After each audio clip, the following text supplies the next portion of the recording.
The Shark Deck.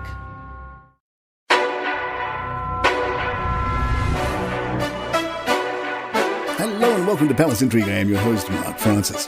Have the tell-all books and tell-a-lot Netflix specials done damage to Harry and Meghan's aspiring Hollywood careers? Kinsey Schofield, host of the To Die For Daily podcast, told Fox News Digital, "I do think that Harry and Meghan expected more support from Hollywood than they have recently received. Without a doubt, having Tyler Perry on your side makes you feel like a force to be reckoned with. I think Harry and Meghan had an amazing opportunity to elevate themselves and actually be Hollywood royalty, but their decorum is making people think twice about the association." TV presenter Nick Eady told The Express, "I think they're quite far down really in that pecking order, and I think that's been an issue with them, in that sense of stepping down. I think the thing is that you forget that in Hollywood, royalty isn't somebody with a title. It's J-Lo, it's Sharon Stone, it's Beyonce, it's the Kardashians. That's their royalty."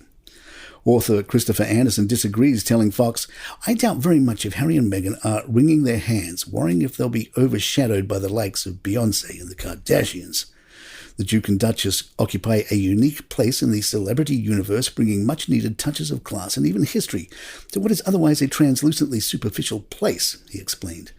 "Not only are we talking about the son and daughter-in-law of the King of England, but one of the heirs to Princess Diana's mystique and enduring appeal. The ongoing controversies, the split with William and his wife Kate, the hubbub over Harry's memoirs, Charles fretting over whether his own son should attend the coronation, these things only make the Sussexes that much more fascinating to the Hollywood crowd. Believe me, the biggest stars will knock over their own grandmothers to be photographed standing next to Harry and Meghan on the red carpet.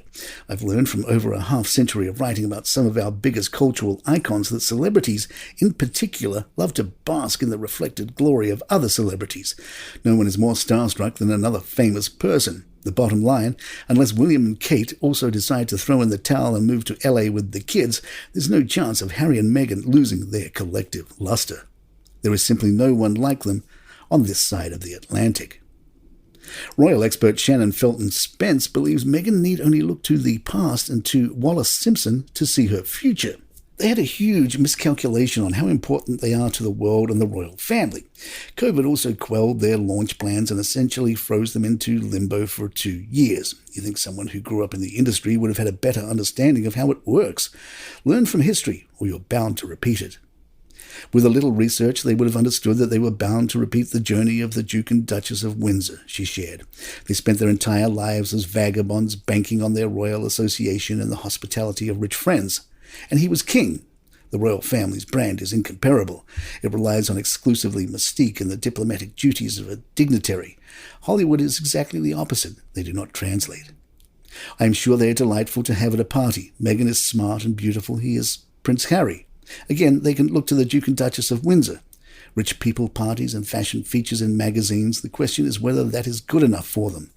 The coronation is the last once-in-a-lifetime event until William's, which, God willing, is many years away.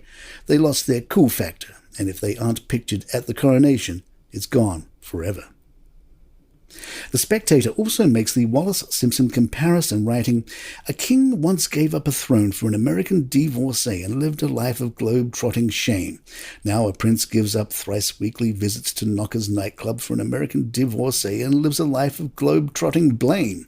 The Duke and Duchess of Sussex fascinate us partly because of the comedy gold to be mined in the gaping chasm between what the people involved believe they look like, fearless fighters for freedom and justice, and how they appear to be the rest of us, two spiteful toddlers attempting to be bosses of a sandpit.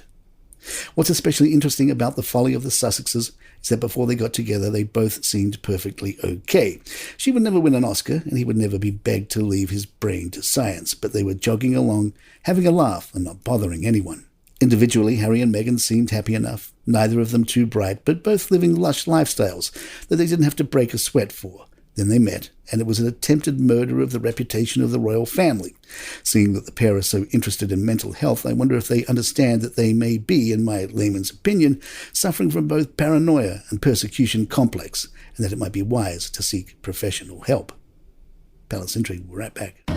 Hey, it's Jordan Ross Myers, the man behind Twitter's notorious Lee Radswell and Don Gunvalson.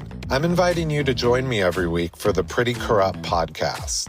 Along with my co-host, reality casting director Stacey Noel Connor, and disgraced entertainment TV producer Nate Safer, we deconstruct pop culture's past, present, and future and probe the dark crevices of Hollywood, taking you inside the scandals, feuds, rises, and falls of society's rich and infamous.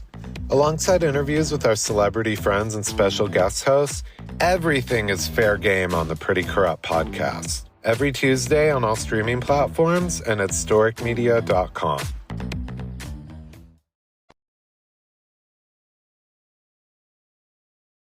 Andrea Levin told GB News, Meghan obviously doesn't want to come to the coronation. I hope she doesn't.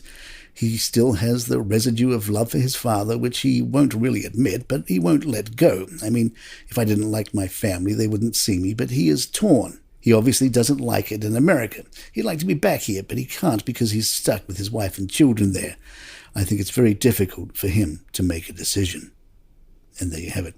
If you'd like to email us, our address is thepalacintrigue@gmail.com. Please follow us at Spotify, iTunes, Google Podcasts, YouTube, Music, wherever you get your favorite podcasts. I'm Mark Francis, with thanks to John McDermott. This is Palace Intrigue. Good times.